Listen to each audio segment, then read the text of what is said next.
What's up, meta nerds? This video will break down these guys, the PK series worker droids that ended up being the favorites of intelligence agencies across the galaxy. They were manufactured by Cybot Galactica, but are considered one of the most simple and crude labor units, a far cry from the glorious golden 3PO units. Most only ever hear their masters barking, "Mop up that fuel spill," or "Recharge those warming ovens." We don't have an official price, but it is said to be one of the cheapest droids out there, so if B1 droids are around 1200, I would think this has to be a few hundred at most, which really helps them become so ubiquitous because they are competent, durable, and versatile, relieving their owners of all sorts of daily tasks from cleaning up offices or homes to hauling heavy cargo, and even doing some simple repairs. Nothing on an astromech level, or even a pit droid, but a harder day's work than a 3PO could ever fathom.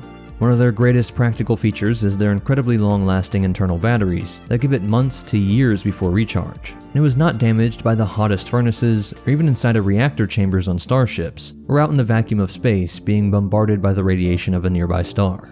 To achieve all this, they have a rudimentary sensory system with a single cyclopean photoreceptor eye and simple auditory pickup for the ears. And they can rotate their head 360 degrees with a multi-joint neck, anti-radiation plated body, and simple arms that end in a 3-digit hand, while standing on a wide, sturdy footpad. Its height is around 1.46 meters or 4 feet 9 inches, which puts it in between an astromech and a B1. As all droids seem to have developed a sense of self, these little guys were designed to receive and obey orders from all sorts of automata, including the Golden Child 3POs, but this left them with feeling doubly dejected, needing to obey commands barked out by the fleshies, but also their so-called superior droid classes. And when they were in private, many of them would gossip and vent about their superiors, with that specific anger towards the quote, useless protocol gearheads, which could stem from near constant exposure to these aloof goofs that were held higher than them from birth at the Cybot facilities. Then they go out into the world to just see them everywhere, from warships to Coruscant condos. Everyone seemed to have a 3PO.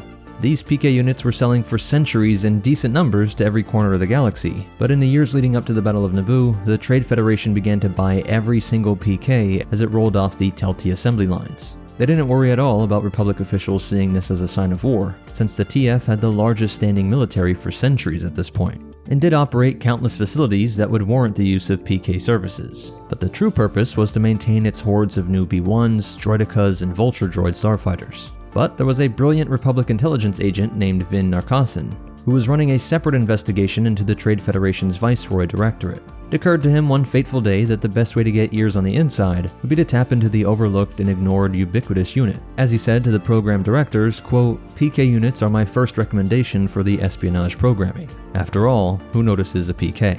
The Trade Federation was one of the most tight-lipped organizations out there, looking at even the Hutts as sloppy amateurs. But they must have done something to not exactly build up a good rapport with the clients they work with. Being always driving down the cost of everything and using their weight to bully merchants, knowing that being cut out of the Trade Federation pipeline would mark the death of your business, which led to some companies being willing to work with the Republic long before the outbreak of the Clone Wars.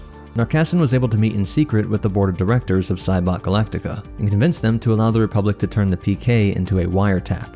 Think about how bad this would be for a company's reputation if this got out. It would be like if the CIA was able to use our phones or search engines to essentially put agents in our homes and our pockets. Think about how bad that would be for business if people found out. And so Cybot Galactica made the same calculation, reasoning that nobody would really care, especially since they had cornered the market on key machines for daily operations that everyone had gotten used to.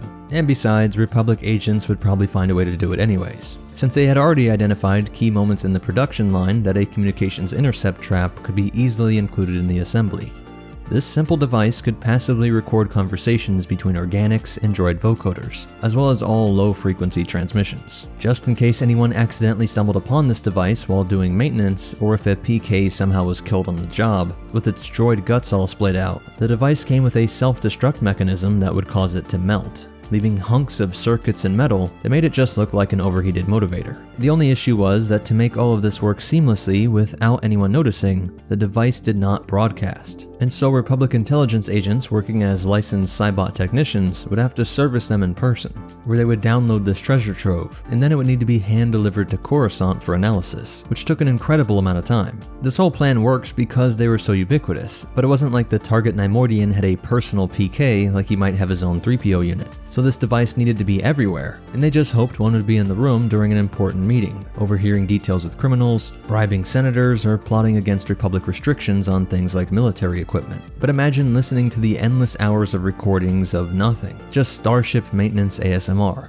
But this is how we know that they spent a majority of their time complaining about their superiors, with that particular hatred of the 3PO. In the end, the program did not work to bring down the TF cartel, nor did it catch the planning for the invasion of Naboo, but it would stay in place for the next decade leading up to the Clone Wars, though few of them were actually in service by the time of the war itself, these being cheap disposable units likely replaced by newer PKs or other options by then, though it would inspire the ISB to hide spy circuitry inside RA-7 Death Star droids for a similar reason. Several could be observed working aboard the Sakok, where they diligently maintained the Trade Federation's fleets of battle droids, droidicas, and vulture droids. Post-battle of the grassy plains, they were tasked with the extensive cleanup operations. Remembering that inferiority complex, now they were being ordered to clean up Gungan guts by the orders of B1s drunk on their glorious victory. I wonder if any felt some sort of digital schadenfreude when the supposed superior warrior droids were turned off and went limp with the flick of a switch. I doubt the Gungans would have destroyed these droids, seeing them as simple non-combatants. So truly that day the Meeks survived. A more sophisticated variant of the PK model was the Royal Naboo PKN-49 worker droid. Cybot Galactica also repurposed the PK chassis and components to create other droids, such as the SP-4 and JN-66 analysis droids utilized by the Jedi Archives, and the IM-6 battlefield medical droid employed by the Grand Army of the Republic. On Aduba 3, a decrepit PK droid managed the spaceport at Tun Aduban, and some outlived the Empire, and they even made it into the era of the New Republic in the form of the PK Ultra, which is said to be a more advanced version of this iconic line, with one named Pook working for the Resistance. If some stayed active from the pre-Naboo era, with a droid brain full of these complexes, I'm sure we can expect the same sort of emergent mind we saw with the battle droids. Some may have even joined the droid Gotra. And that's it for the breakdown, and as for behind the scenes facts, most of the info comes from the New Essential Guide to Droids, but also the complete encyclopedia and Threats to the Galaxy. And thanks to Geeky Grotto for sponsoring the video. Here's some of their mock builds. They're not official LEGO, but they do fit with LEGO pieces. Very few come with a box, most are a bag with instructions, which really helps to reduce the cost. You can see that things of this size and quality are actually incredibly affordable, while still having a high quality from the blocks to the figures, and even more complex moving pieces. I think the quality and price can't be beat. Check them out using the link down below for an additional 10% off on your entire purchase, with collections inspired by all of your favorite fandoms. Thanks again, Geeky Grotto. Check them out using the link down below. I'm sure you'll see something you like. But most important of all, remember, your Roomba is working for the CIA, and the Force will be with you, always.